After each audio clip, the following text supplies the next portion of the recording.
Welcome to another episode of the Thought Leaders Business Lab. I'm your host, or your co-host, because we're doing Thursday, Samantha Riley, and we also have Tim Hyde with us today. How are you going? Hi, Sam. I'm doing really well, thank you. How are you? Good. We had some great feedback from our episode last week, which is super exciting, and we've already had a ton of questions coming through, which is brilliant because we've got like 2 months already of content set up. Awesome. Very good. Look forward to getting into them. Today we're going to talk about how to attract clients without an ad spend. And I think that that's a really great topic to chat about at this time of the year, because as coaches and consultants, this is a busy time of the year for us as people are planning a new year, as they're setting new goals. I mean, you've been ridiculously busy, which is fantastic. It's been insane. All the stuff's come out of the woodwork. Ironically, I think at this time of year for coaches and consultants, it can also be a really lean time of year. Yes. Because, people tend to shut up shop, over that Christmas break. And, it's not, they're just sort of coming out of the woodwork now as we record this for sort of mid-January.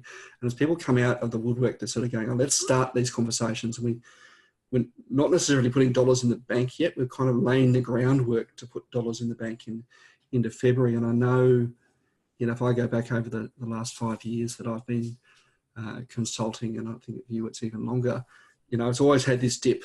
December, January are always really quiet, and I'm kind of trying to ration out my resources, and I don't have a necessarily huge amount of money available to me at this time of year to launch big new marketing strategies. So I think, talking about how we can attract clients for free is a really great topic to do at this time of year. Yes. And for any of our US listeners that are listening and thinking, what are you talking about? What you've just mentioned, Tim, is a very Australian thing. It is an We're Australian still on holidays, because I was doing things with my US clients on about the 2nd of January. So it is a very Australian thing because we're having our summer holidays. That's because right. It's summer here and not very cold like it is over in the States, right? Yeah, well, ironically, I had clients in the US between Christmas and New Year, so they were like, I want to do stuff. Yeah, exactly. So I just thought I'd say that in case people are thinking, what are those two talking about? Crazy people. Yeah, so when we're talking about not spending, we're actually talking about not spending money, right? Because as you and I were having a chat before, there's actually 2 currencies that we can choose to spend, and that's either the currency of time or it's the currency of money. So we're talking about spending time, which isn't necessarily not worth money, because our time should be worth money, but it's if we don't have $100 in our bank account, then we'll choose to spend our time instead. But this isn't a be all and end all strategy. This is just a part of strategy. Yeah, absolutely. And it's one of those things that we do have potentially more available to us at this time of year is more time. And particularly when we start out in business as well, we have more time than we have money to commit to, expensive advertising campaigns to bring in our ideal customer. Totally. And there is a point where that sort of flips, but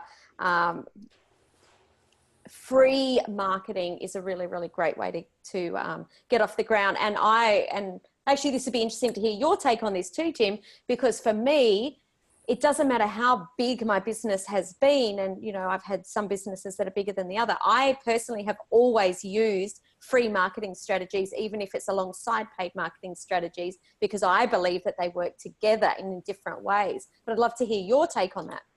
Yeah, absolutely. I think it's important that every business has multiple channels.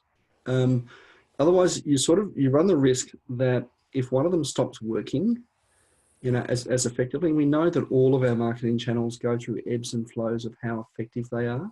Mm-hmm. And if we're only relying on one strategy, we really run the risk of becoming too reliant on that one working. And if that dries up, it can massively affect everything else that flows through our business. Mm-hmm. So, only doing social media is great until Facebook changed their algorithm and how far you can reach. Only doing Google is awesome until, organic SEO is awesome until Google changed their algorithm of how your site is ranked. Mm-hmm. And you suddenly go from position 1 to position 50 and not seen. So those kinds of things can massively change the effectiveness of how well you feed your pipeline. Yep. Absolutely. into the business. So having these multiple strategies, having, both LinkedIn and Facebook and, some Google AdWords, as well as maybe a network marketing kind of thing. You're going to networking events and partners becomes really important. So the more of these channels you have, the more robust and the more predictable and scalable your business becomes. Now, there's a ton of different ways to market our business for free. I think a lot of people think of just social media or just networking. I find that a lot of people are sort of in one camp or the other, and they're both great channels, and they're what we're going to talk about today. And also the third channel that we both highly recommend, which is partnerships. Yeah. Go ahead. I was going to say, but before we even look at which channel you're in, there's probably some fundamentals that we need to get right. Absolutely. And this is what I would see. And before we mention it, this is the number one problem that I would say 90% of my clients come to me with, when they're saying my Facebook marketing's not working, or I need SEO, or I need to implement Google ads, or and there's a whole myriad of things. This is what I need to do. And then when we have a look at it, it's actually like, none of those channels are going to work without getting this one thing right. This is like the number one thing, isn't it? And the secret, Sam, give us the secret. The secret is you must know your avatar or who your ideal client is. And a lot of people are really scared to choose this. We hear it all the time in marketing. You need to know who that one ideal client or that one avatar is. And a lot of people say, oh, but I can help everyone. It's so many say, and it's almost this fear of missing out, isn't it? That if I help one person, then I'll miss out on all the other people that I could help. Yes. And it's almost this scarcity mindset. But ironically, you kind of, in order for your business to succeed, you need one person 100 times, not 100 different people. Yes. And it doesn't matter what it is you do. I quite often, when I talk avatar and how to sort of pick an avatar, I'll use the example of an astronaut. Right? Okay. It's like, how many astronauts are there? But even on astronauts, we can drill down further to say, I only want English-speaking astronauts because I don't speak Chinese or Russian or Indian. I only want English-speaking astronauts who are recently returned to Earth, who are fun to work with. And, the more we drill down on this, the more likely we are to be able to reach that person and understand where it is they are, where they hang out, and what message that they want to hear in order to respond to us. So we're not just a business coach. There's tens of thousands of business coaches or consultants out there in the world, or, if you're in a healthcare space or whatever, it doesn't matter. But if you're the one coach who solves that particular person's problem, they're immediately going to gravitate towards you, and you understand that person more so than, anybody else. You understand what they want to hear. You understand where they hang out, all those kinds of things. Totally. And let's give it another real life example of getting that avatar right, because I think this is really important so people understand the application of this.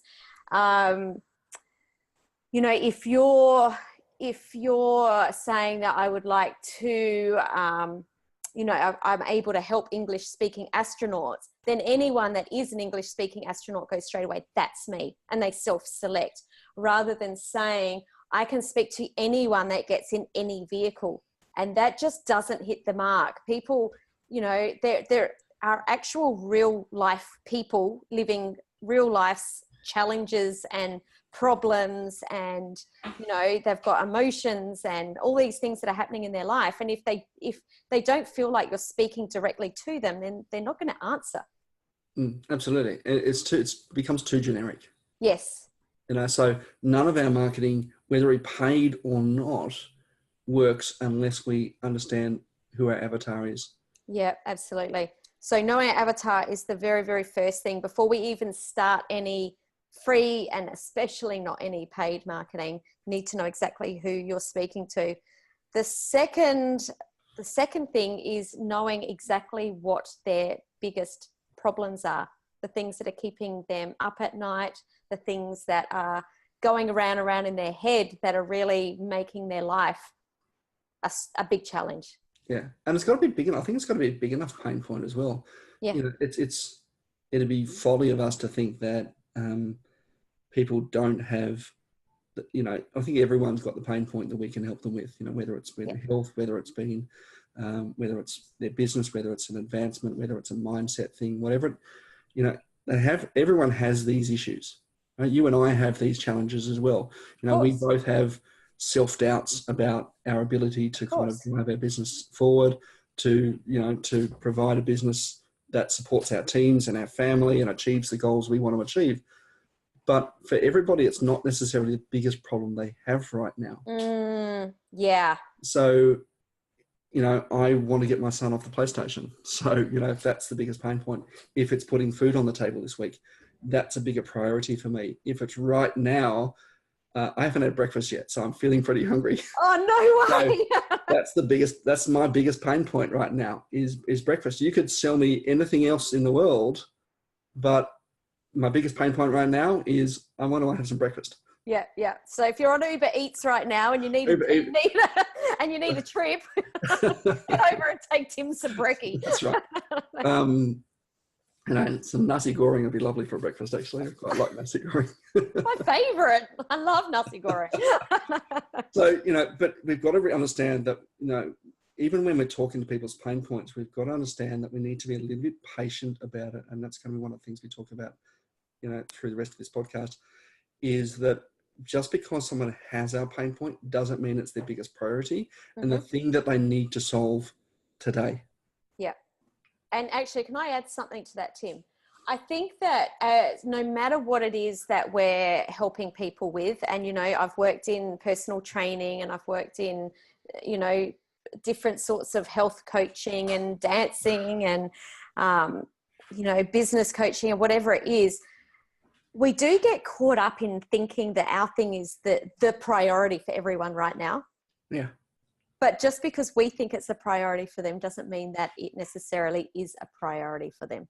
There's a really cool saying I heard years ago, and I can't unfortunately attribute it to somebody. So I might claim it as mine for the time being. It says something around the lines of, your customer is not necessarily ready to buy when you're ready to sell. But when they're ready to buy, you'd better be ready to sell. Oh, I like that. That's a tweetable. If we were on Twitter, that would be a tweetable. I think I've got a Twitter account, but I don't know what I might have to fire it up. That's a good one. That's a really good one. Yeah, just because you're ready to sell doesn't mean your customer's ready to buy. But when they're ready to buy, you really need to be ready to sell. And when we look at our customer avatar, we need to know, and part of understanding our customer avatar is to know where the thing that you do for them fits into those priorities that they have. You know, it's not just, you know, Sally is a 30-something, you know, female, married, juggling, you know, work, kids, you know, finances, mortgage, etc. We've got to understand what are all the things that Sally has on her plate, and where does the thing that we want to solve for Sally fit into those priorities, that's all those priorities that she has to juggle. And the more we understand that, the more likely we are to be able to reach Sally with not only messaging, but kind of the first steps in that journey that helps her achieve the outcome that we can provide for her, that she wants. Yes. Yep. Nice. And it's just popped in, and I thought, and we're not going to go deeper into this, but I just want to touch that a lot of people are scared to choose an avatar because they think that they can help, or they know that they can help so many different people. And once you choose that avatar, it doesn't mean that is the only person you work with. You might have multiple avatars, and we're not going to talk about that today because that's kind of next strategy, but it's about knowing who that one person is for the message that you're delivering today. Ironically, one of the things I've found is that the more clear I get on my message for that one person, the more I attract other people. Yes. It's really weird. You know, I might have, and I quite often on my whiteboard, I'll draw a bullseye and I'll write the details of my avatar right in the middle of the bullseye. But it doesn't mean that sort of the outer rim, you know, circles there, I don't attract them as well. But if I don't get specific about that who's in that bullseye, I don't attract anybody. Yeah. So, actually, Tim, how do you know who your avatar is? Do you have a visual to help you? Do you have it up on your whiteboard, or you just know who this person is? Look, I think I've been doing this long enough that I kind of know who it is and who it's not. I think we've talked before about, you want to get clear on your avatar and what you do for them, but also clear on, that negative avatar, who it's not. Oh, yes. Yeah. Who we don't want to work with. And I think one of the strategies that everyone should look at is give that person a name. Yes. Female, married, kids, job, mortgage is different from Sally. Yes. Sally has an identity. Yes. Right? Yes. Sally's a real person. Yes. And when you can do that and create this persona, it becomes really clear about every time you communicate out, every time you create a product, if you've got this persona in mind. Now, whether that person's written down, you've gone and Googled a photo of Sally and you've stuck it on your avatar worksheet that sticks on the wall in your office somewhere, or whether you've got it in your mind every time you create content, create marketing, create products. If you've got that person, you're speaking directly to them. You're putting themselves in their shoes to understand what it is they want, what their priorities are. I have a social media calendar, and actually this might be a really good topic for another week, because I know that people do struggle to create content. But I have a Google Sheets with all the different tabs of all the different ways that I share my content for the month. And next to every single email, next to every single podcast, next to every single blog post I wrote, I actually have my avatar's name. And the reason I do that is to actually, I say smart stuff sometimes. And the reason I do it is because, like you, I've been doing this a long time and I know who my avatar is, but I want to make sure that my message is so tight that next to every single piece of content, I actually put the name of the avatar that we're speaking to. So I don't mix it up slightly. I make sure that it's on point every time. Yeah. Now, I know you've got a third thing before we go into channels. I do, yes. So what is that third thing? The third thing, and you and I talked about this before, there are other people, there are real people on the other sides of the screen. So the third thing is to open up conversations and to engage with people. That's about talking with them. It's about listening to them, listening to their problems, listening to the cues that they give you of how you can help solve their problem, and not jump straight into selling at them. Oh, absolutely. We want to engage people with the conversations, and the more conversations we have, the more opportunities we create. We don't want to be that creepy guy who goes into a bar and says, "Hey Sam, you look all right. I think for our first date, we should come up with the names for our 6 children." Yeah. Right? No. That's a nervous giggle there, because I just think. What? No one wants to be that guy. No one wants to be on the receiving end of that guy. I was going to say, no one wants to be that girl. Right? Dave and Samantha and Tim Jr. Just no. Look, there might be, you might get somebody, if you're lucky, who's receptive to that message at that moment in time. Yeah. More often than not, you won't. Chances are, I would say that, and we do get those people. I mean, I shared a story with you just before we jumped on the line that it did happen to me yesterday. However, whilst it did seem like someone just went, I want to purchase that thing, it's someone that's probably been in our worlds for quite a while. It's not someone that we've just met. And I just want to share very quickly, I did have someone that was watching on social media during the year, and he did a big video on, people are teaching this stuff, but we should be walking into the bar and we should be asking for that hand in marriage straight up, because you're going to get someone that's desperate and will say yes. Interestingly enough, only 2 months later posted he'd had his worst business financially in worst financial year in a long time. So I just don't suggest it. Yeah, look, you've got to be open to it. If someone's ready to buy from you right now, you've got to give them the opportunity to create that. Oh, 100%. Yeah, that's not what we're talking about. But that shouldn't be our default setting. Yeah. Yeah, totally.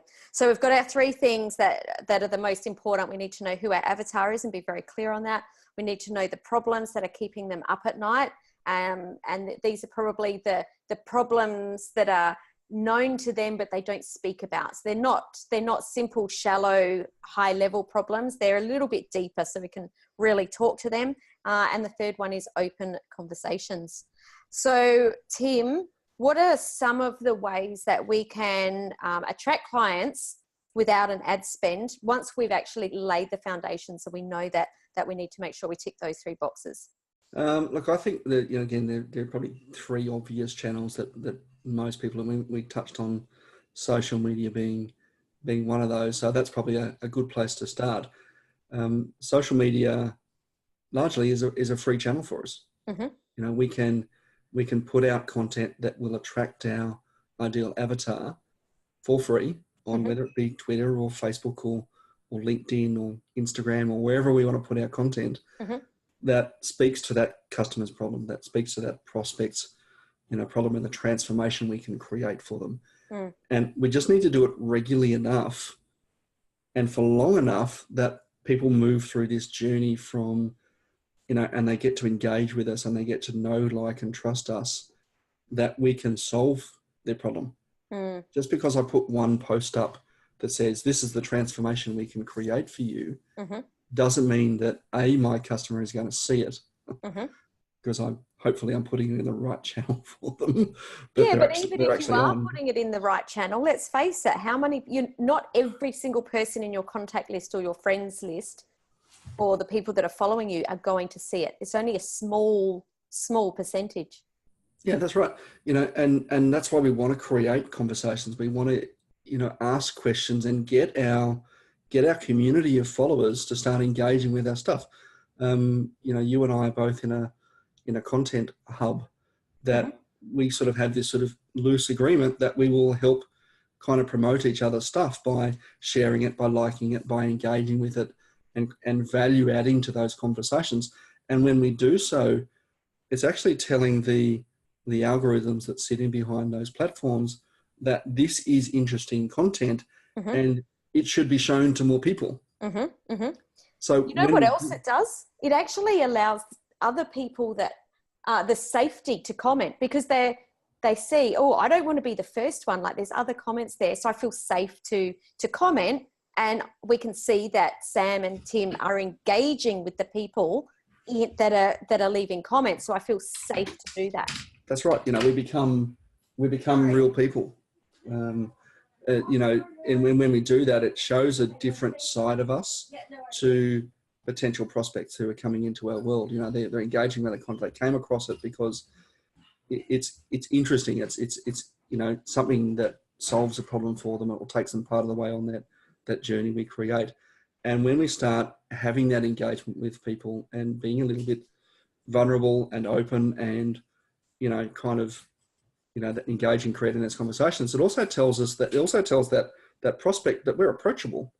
Yes, that we're a real person. That's right. We're a real person. It wasn't just this ghostwriter who put this stuff up and then that's it. And, we want to show our customers, our potential customers, that, we can actually have a conversation, that if something goes wrong, we're open to that chat. If they've got questions before they buy from us, that we're okay answering them. Yes. Yeah.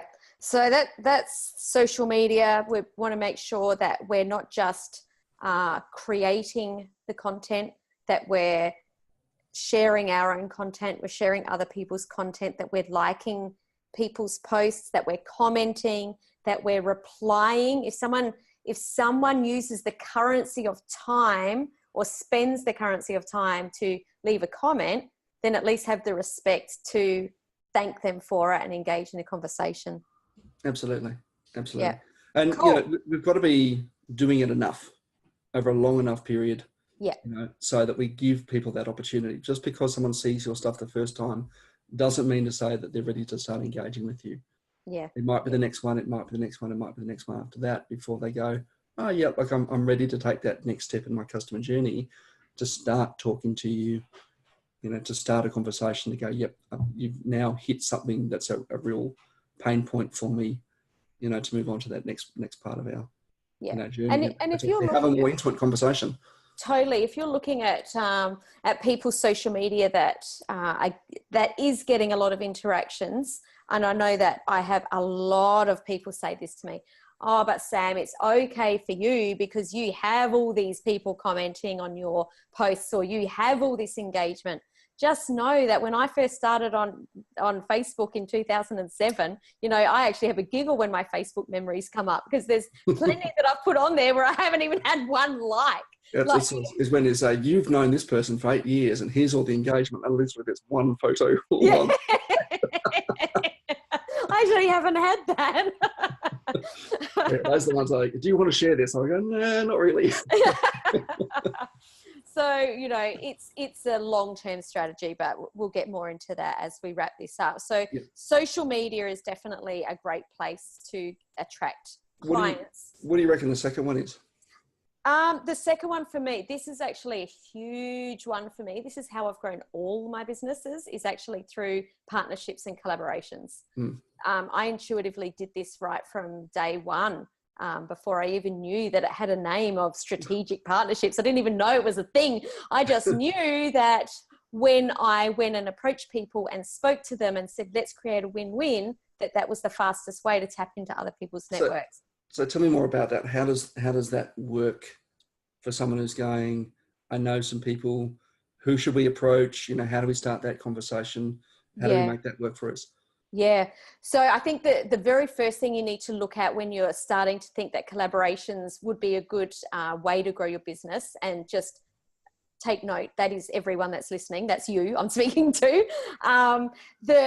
The first thing to do is think, who are the other kinds of business owners that have a network similar to mine who are not doing exactly what I'm doing? You and I, Tim, right here, have got a great collaboration or a great strategic alliance because you and I both have similar customers or similar clients, but we help them in different ways. Yeah. So another collaboration, for me and what I do, which is helping people to grow their business, it could be photographers that do, headshots. It could be videographers. It could be, you're an automation expert. It could be a Facebook marketer. So all of these people can potentially help my clients. These people have the pools of clients that also need my services, and it's about helping each other to do a win-win. So a great collaboration partner for me is not my local swim school that teaches 9 and 10-year-olds how to swim. So you've got to really think, where are my people hanging out, either before or after they see me, and who are those people? Absolutely. I've often, when I'm doing this, and for strategic partnerships are a really important part of my strategy as well. I generally break people into my A network, my B network, and my C network. Oh, tell me more about that. Think about that. So your A network is people, as you alluded to, who share the same ideal customer as you, and having the same or similar conversation as you do, but don't sell the same thing. Right. So you and I can both talk to people about their marketing and or business growth. And it's a very synergistic conversation to say, hey, do you have a business coach? Do you have a marketing automation platform in place? It's a very easy conversation for us to ask. It doesn't seem out of place when we're talking to someone to kind of reference that. If we share each other's content, it doesn't seem out of place on our news feed, because that's the conversation. It's a very similar conversation we're having to our customers as well. And it's adding to that kind of, adding to that sort of, adding value to the network you've already got. Yeah. Adding value to the network I've already got in a similar way. Okay. Yes. My B network are people who share my same avatar, but probably don't have the same conversation as I do. Right. And again, don't have necessarily the same, not doing the same thing. So for me, and probably you yourself as well, Sam, people like accountants. Yes. And bookkeepers. Yep. Right, are in my B network. They work with other business owners, which you and I both work with, but they're probably not having a conversation around someone's marketing, very easily having a conversation around someone's marketing. Yeah. Right. But they could. Yes. Right? It's not wouldn't be out of realms to say, but it's going to be a bit awkward to go, okay, so your tax return this year is going to be, you know, X, Y, Z, and, you know, have you got a Facebook strategy in place? Okay, it's a little bit weird. Yeah, but they could be saying, look, that cash flow this year isn't looking great. What are some ways that we can make sure Right. You that know, we build cash flow? what are your goals? Do you have these things in place? Okay, I Yeah. know somebody. Okay. Now, my C network, I largely put almost everyone else. I'm going to put a sneaky D network in there as a bonus. But my C network are people who do not have my ideal customer. They might anecdotally, incidentally, but they don't have my ideal customer. They're not having the same conversation as I am. Conversation, right? So I usually put people like naturopaths in my C network. Yes. It would be look, a naturopath may be dealing with a business owner, may not. Yes. For me, but it would be accidental that they are, right? They're not going to go from, are you getting enough roughage in your diet, to, you know, so what are your business plans for the coming year and how are you doing those? Yeah. It'd be a very awkward conversation for that person to have. My D network is probably people who are competitors. Which is interesting because I've actually done some great collaborations with competitors, some really good ones. So they can fit in all sorts of different places. Yeah. But if you're a health and fitness coach, a naturopath will be in your A network. Okay. Yeah. And a marketing coach or a business coach is probably in your C network. Yeah. And when we start to look at who it is, that's when we can start to go, that's where I want to focus my attention and in my strategic partnerships, because we're both going to get some value from that relationship. Yeah. And what I love about combining the first strategy that we talked about is the social platform and the partnerships with your C network, where the gold is here is if you're constantly creating value and making your social media platforms really interesting, it's amazing how many referrals you can actually get from your C network just because you're showing up all the time. So just because someone is not an ideal client of yours directly, or because they don't have your target market, that does not mean by any stretch of the imagination that you won't get a referral from them. So that's where those two beautifully fit in. Absolutely. Now, I know you've got a third one. Yes, actually, I'm going to leave this third one to you because I know that you do this a lot more than I do, and I do it in a very, very different way, which I want to talk about how I do it differently from you. So why don't you give us the third one? Okay, third one's networking. Yeah. And I mean face-to-face networking. Real in-person. Real in-person. And I first, cut my teeth in the networking space probably 15 years ago with BNI. So a lot of people would have heard of BNI. It's probably one of the most longest running, and formal business networking organisations in the world. Actually, I just saw a post the other day from BNI Australia. They did $500 million in referrals between members. Wow. In 2018. So, but it obviously works for people, but it's about getting into a room, and again, almost in combination with those other strategies. A lot of them are free. Some of them are going to be, you'll still have to sort of pony up a little bit of cash, and you will have to kind of buy your breakfast and all your meeting fees, but it's generally a very low cost in comparison to some other strategies.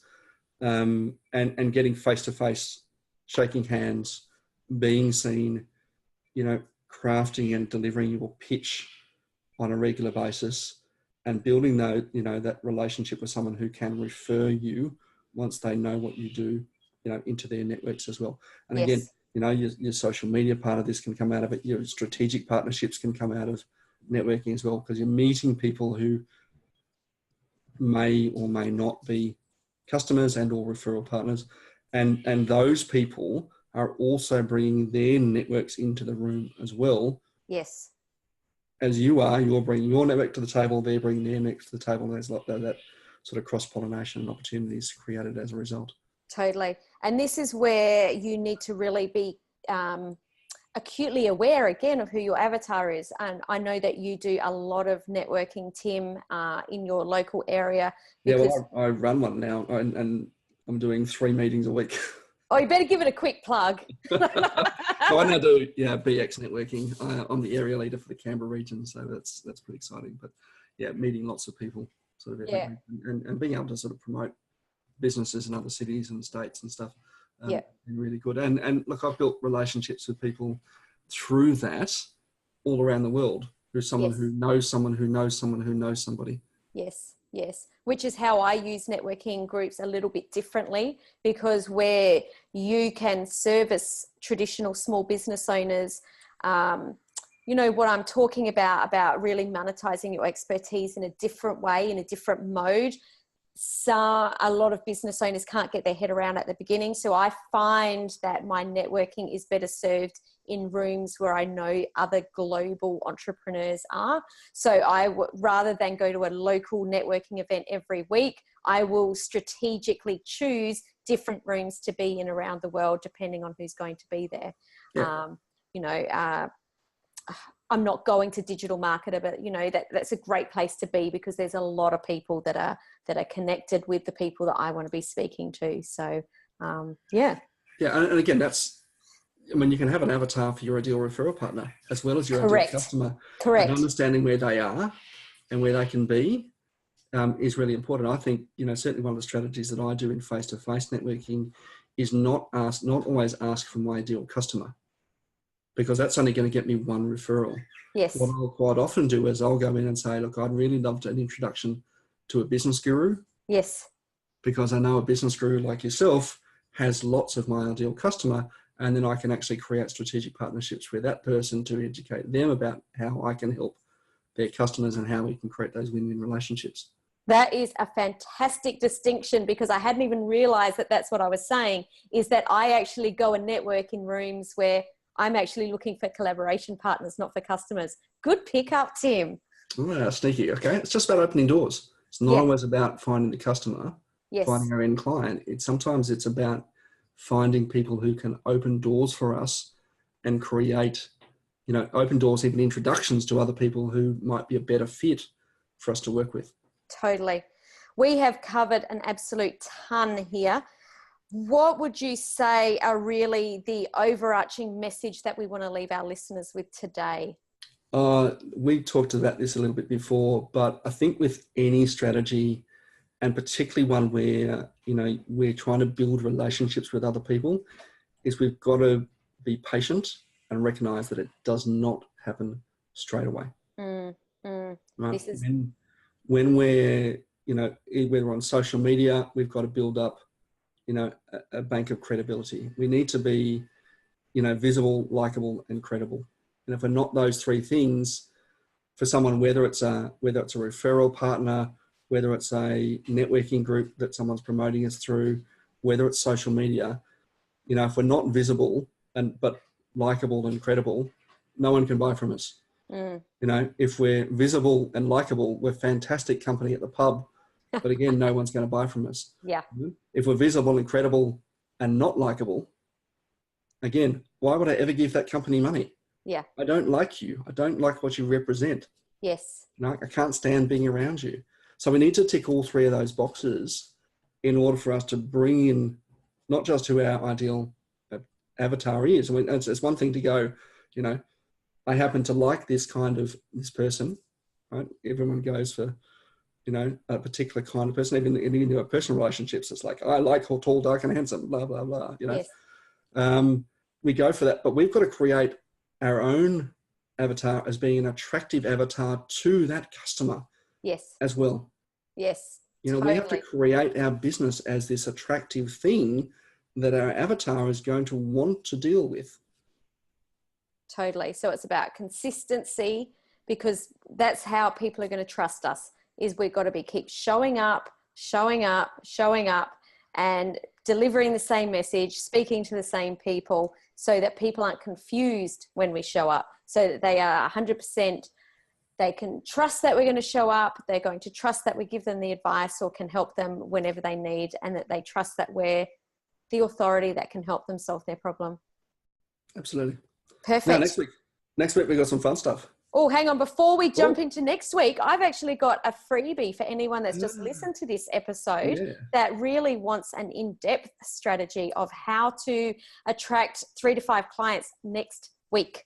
I give you the full... Oh, but how do we get it? That sounds How do we get it? We head to SamanthaRiley.global/attract, because that's what we want to do. We want to attract 3 to 5 clients next week. So head over there. It's just a 1-page PDF. Download that, and that will help you to attract some new clients next week for free. In-depth strategy. But next week we're going to talk about probably a little adjunct to today's conversation. We're going to talk about segue beautifully. How to find and choose a fun and profitable niche. Or niche. Or niche, as the case may be. Yeah, so how to choose someone. And again, this is very much sort of aligned with our customer avatar, but how do we choose one that we want to work with? Yeah. All the things we could potentially do and all the people we could potentially work with. How do we choose one? Yeah. And a profitable one. Yeah. And a fun one. Because if we're going to be here falling in love and marrying our business, we want to make sure that it's fun. Absolutely. Okay. Awesome. Looking forward to that next week. Sam, great to talk to you. Thanks for riffing with me again. It's been absolutely great. Thank you. And thanks everyone for listening. And we will see you next week. Of course, don't forget, if you've got questions, hashtag Ask Sam and Tim. We'd love to see your questions from this episode. If anything raised a question for you, ask Sam and hashtag Ask Sam and Tim, and we'll see if we can get to that. Absolutely. And let us know your business name if you'd like a shout out, because we would love to do that as well. Cool. Beautiful. Thanks for listening. Ciao for now.